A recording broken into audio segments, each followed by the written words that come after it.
तो एपिसोड 40 लेकर आ गया अर्बन कल्टीवेटर का। चैन वहाँ से सुझाव में चल जाता है। फिर रैन उसके पास आके बोलती है, हे चैन, तुम मुझे यहाँ पर क्यों बुलाए हो? चैन बोलता है, मैं कुछ समय के लिए सुझाव में जा रहा हूँ, आंटी को समझा देना। रैन बोलती है, तुम जा रहे हो? कितना दिन के लिए और कहाँ पर? चैन बोलता है, संजाव के देश में करीबन 3 से 4 महीने। रैन बोलती है, तुम इतना दिन से कर क्या रहे हो? तुम तो स्कूल भी नहीं आ रहे हो। अगर ऐसे ही चलता रहा तो तुम्हें अच्छे यूनिवर्सिटी में एडमिशन नहीं मिलेगा और तुम कभी जू को पा नहीं पाओगे। क्या तुम्हें जिगिंग पसंद है क्या? हे चैन, क्या तुम यहाँ पर नहीं रह सकते हो क्या? चैन बोलता है, यह है माउंटेन विला का चाबी, तुम इसे रख सकती हो। तुम आंटी को लेकर वहाँ पर कुछ दिनों के लिए चल जाना और उन्हें वहाँ से बादल भी दिखा देना। फिर वो चाबी देकर उसे निकल जाता है। रैन बोलती है, हे चैन, मत जाओ। लेकिन चैन उसे इग्नोर करते हुए वहाँ से निकल जाता है। तुम मुझे फिर से इग्नोर कर रहे हो। तुम ये सब करके क्या साबित करना चाहते हो? अगर मैं वहाँ पर जाकर और देख लूँ फिर मुझे पता चल जाएगा कि तुम झूठ बोल रहे कि नहीं। ठीक है, मैं वहीं पर जाकर देख लूंगी। वो बोलता है, हे ग्रेट मास्टर चैन, क्या आप अभी डोंगडू में जाएंगे? चैन बोलता है, नहीं, मुझे पहले कहीं और जाना है। फिर हमें अगले दिन में जिगली सिटी में दिखाया जाता है। चैन स्कूल के गेट में खड़े होकर एक लड़की को देख रहा होता है। फिर वो लड़की गाड़ी में बैठकर वहाँ से जाने लग जाती है। तभी वो बोलता है, हे ग्रेट मास्टर चैन, क्या मैं उस गाड़ी का पीछा करूँ क्या? चैन बोलता है, नहीं, मैं उसे देखकर बहुत ही ज्यादा सेटिस्फाई हूँ, चलो चलते हैं। फिर वो गाड़ी की ओर जाते हुए अपने मन में बोलता है, मैंने इस पल का इंतजार पूरे 5 सालों से किया था, अभी मैं और भी ज्यादा इंतजार कर सकता हूँ। जब हम लोग अगली बार मिलेंगे तो मेरे पास बहुत ही ज्यादा ताकत होगा तुम्हें बचाने के लिए। यहाँ पर मैं 500 साल बाद यहाँ पर आया हूँ, सिर्फ मैं तुम्हारे चेहरे को दोबारा देखने के लिए। फिर हमें जांगजाओ सिटी के बॉर्डर में दिखाया जाता है। जीव बोलती है, हाँ तुम्हें पता है वाइस मेयर बहुत ही ज्यादा घबरा गए थे। वो बोलती है, मास्टर चैन है ही महान। चैन अपने मन में बोलता है, मैं सोचा था कि मैं इन ड्रैगन के पॉन्ड में जाऊंगा तो मैं ये बस को रेंट में लिया था कि मैं वहाँ पर आराम से पहुंचूंगा, लेकिन मुझे नहीं लगा था कि ये जीव मेरे साथ आएगी। फिर हमें कुछ दिन पहले दिखाया जाता है। चैन बोलता है जीव को, तुम्हारे पास 2 रास्ते हैं। पहला, मैं तुम्हारे स्कूल के फीस को भरूंगा और मैं तुम्हारे लिए एक जॉब ढूंढ दूंगा। आओ बोलता है, तुम मेरे कंपनी में आओ, मैं तुम्हें मिडिल लेवल के पोजीशन में डाल दूंगा और तुम बताओ तुम्हें कितना सैलरी चाहिए। जीव रोते हुए बोलती है, नहीं नहीं, मुझे ये नहीं चाहिए ग्रेट मास्टर चैन, मुझे आपके साथ रहना है। चैन बोलता है, मैं तो एक स्टूडेंट हूँ और तुम मेरे लिए कर भी कह सकती हो अगर तुम मेरे साथ रही तो। जीव बोलती है, मैं घर का सभी काम कर दूंगी। फिर वो पानी देते हुए बोलती है, ग्रेट मास्टर चैन, ये लीजिए पानी। चैन अपने मन में बोलता है, जब लड़के संभालती है तो कितना आसान हो जाता है। फिर वो बोलता है, हे बताओ मुझे सब कुछ, ये इन ड्रैगन पॉन्ड के बारे में। वो घबराते हुए बोलता है, ग्रेट मास्टर चैन, क्या आपको इस बारे में पता है क्या? चैन बोलता है, बताओ मुझे इस बारे में। अगर वो इन ड्रैगन पॉन्ड तुम्हारे हाथ में आ जाएगा तुम आराम से प्रोपाउंड ओपनिंग के पहले लेवल में पहुंच जाओगे। वो बोलता है, मुझे नहीं लगा था कि ये फाउंडेशन एस्टैब्लिश का मिडिल स्टेज में भी पहुंच पाएगा। ठीक है, मैं सब कुछ बता रहा हूँ इस बारे में। हमारे जो गोस्ट क्लाइन के पूर्वज थे वो असल में कब्र चोरी करते हैं और इसी दौरान उन्हें टैंग डायनेस्टी का पूर्वज का कब्र मिला। उन्हें एक कल्टीवेशन का किताब मिल गया और वो अपना पूरा मन लगाकर ये कल्टीवेशन को सीखने लग गए और यहीं से हमारा गोस्ट क्लाइन का स्थापना हुआ है। उन्हें एक ड्रैगन पॉन्ड मिला था जो बहुत ही ज्यादा सीक्रेट जगह था। उन्होंने सोचा कि वो जगह का इस्तेमाल करके वो ट्यूएस में पहुंच जाएगा, लेकिन उन्हें नहीं पता था कि पॉन्ड में एक मॉन्स्टर है। जियो शॉक्ड होकर बोलती है, एक मॉन्स्टर? वो बोलता है, वो मॉन्स्टर एक स्नेक और सांप की तरह है, वो बहुत ही बड़ा है और वो इन और एविल एनर्जी से हमला करता है। हमारे पूर्वज के मास्टर उनके बराबर भी नहीं थे, वो बहुत ही बुरी तरीके से घायल हो गए और वो वहीं पर मारे गए। अच्छा वो कि वो मॉन्स्टर पॉन्ड में चल गया। उसके बाद मेरे 2 बड़े भाई और मैं वहाँ पर गया था ये देखने के लिए कि वो अभी भी जिंदा है कि नहीं,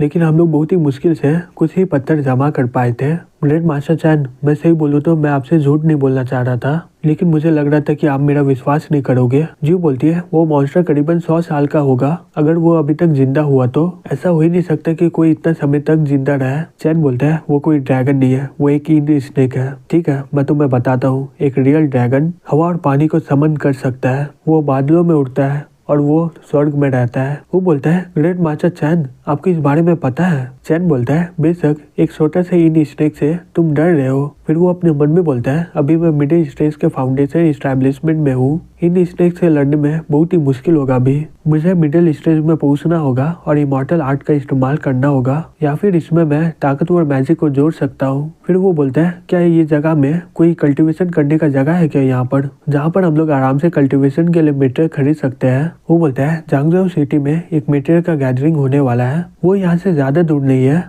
चैन बोलता है, ओह, ये वही है ना 4 बड़े मेडिसिन सिटी? हु बोलता है हाँ बिल्कुल। चैन अपने मन में बोलता है ज्यादा दवाई होने के कारण मैं अपना कल्टीवेशन लेवल को और भी बढ़ा सकता हूँ और मैं अपने मैजिक आर्ट को और भी ज्यादा बेहतर बना सकता हूँ। फिर कुछ देर में वो लोग ज्यूडिंग सिटी में पहुंच जाते हैं। जीव बोलती है ये चाइनीज मेडिसिन का गन यहाँ तक आ रहा है। वो बोलता है आप किस तरह का मेडिसिन यहाँ पर खरीदने आए हो? चैन बोलता है इससे कोई फर्क नहीं पड़ता है। वो बोलता है ठीक है मैं किसी को खोजता हूँ, आप मेरे साथ चलिए। ये 100 मेडिसिन फार्मेसी।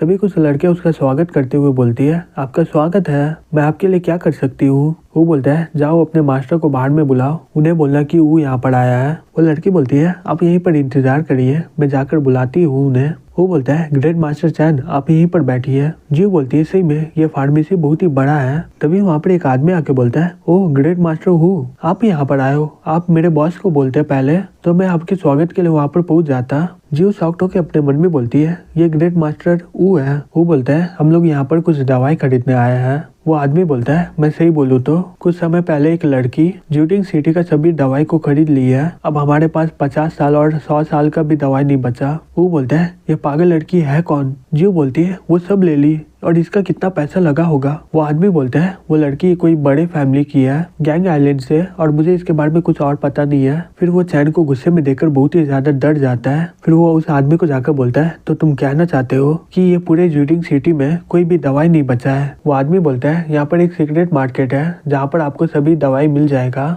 वो बोलता है तुम अंडरग्राउंड ब्लैक मार्केट के बारे में बात कर रहे हो ना? वो आदमी बोलता है हाँ बिल्कुल, आपको वहाँ पर बहुत ही अच्छा दवाई मिल जाएगा क्योंकि वहाँ पर सबसे पहले दवाई आता है, लेकिन वो कोई मार्केट नहीं है, वो एक ऑक्शन की तरह है जहाँ पर मर्चेंट और मिलियनर लोग बोली लगाते हैं और उन्हें वहीं पर पैसा देना पड़ता है। जीव बोलती है लेकिन वो दवाई का सोर्सेज के बारे में कुछ पता ही नहीं होता है। चैन बोलता है इससे कोई फर्क नहीं पड़ता है और ये ऑक्शन कब होने वाला है? वो आदमी बोलता है आज रात को 7 बजे किंगी गार्डन में होने वाला है। फिर वो लोग वहाँ पर पहुँच जाते हैं। वो आदमी बोलता है मुझे माफ करिएगा, क्या आप मुझे अपना इनविटेशन कार्ड दिखा सकते हो? वो बोलता है हमें इसकी कोई जरूरत नहीं है, तुम अपने बॉस को जाकर बताओ कि हुआ है यहाँ पर मिलने के लिए। तभी एक आदमी बोलता है हे ग्रेट मास्टर हु, आप यहाँ पर हो? हु बोलता है मिस्टर हु आप यहाँ पर आए हो, क्या आप हमें अंदर ले जा सकते हो? हु बोलता है ठीक है, मुझे आपकी एक मदद की जरूरत है। यहाँ पर सोर्सेज उतना क्लियर नहीं है तो मेडिसिन नकली भी होता है, उसको इससे कोई फर्क नहीं पड़ता है, लेकिन आप यहाँ पर हो तो किसी को भी दम नहीं है नकली बेचने का। जीव बोलती है सही में ये बहुत ही ज्यादा फेमस है यहाँ पर। चैन बोलता है सही में अच्छा हुआ कि ये हमारी मदद कर रहा है। फिर वहाँ पर कुछ लोग आते हैं और बोलते हैं हे ग्रेट मास्टर हूँ, आप कैसे हैं? वो बोलता है हाँ मैं एकदम ठीक हूँ और तुम लोग कैसे हो? तभी कोई लड़की बोलती है ये किस तरह का मास्टर हुआ है, ये असल में एक धोखेबाज है। वो गुस्से से बोलते हैं किसने बोला कि मैं धोखेबाज हूँ? फिर वो पीछे मुड़ के देखता है, वहाँ से एक लड़की आ रही होती है। वो बोलता है ये गैंग आइलैंड की जैंग फैमिली की लेडी है, इसने पूरा सिटी का दवाई खरीद लिया है। जीव बोलती है ये वो है, लेकिन ये क्यों करी ऐसा? वो बोलता है उसका दादा बहुत ही ज्यादा बीमार है और वो ज्यादा देर जिंदा नहीं रह पाएंगे, तो उसे डिवाइन मेडिसिन की जरूरत है उनकी जिंदगी को लंबा करने के लिए। चैन अपने मन में बोलता है ये लड़की का दादा 100 साल से भी बहुत ही ज्यादा बूढ़ा है और वो मरने वाला है। हालांकि मेरे पास अभी कोई मैजिक जड़ी बूटी नहीं है बिग स्पिरिट इनहांसिंग पिल को बनाने के लिए, नहीं तो मैं जैंग फैमिली से बहुत ही ज्यादा पैसा कमा लेता। वो बोलता है ग्रेट मास्टर चैन चलिए चलते अंदर। तभी ऑक्शन स्टार्ट हो जाता है।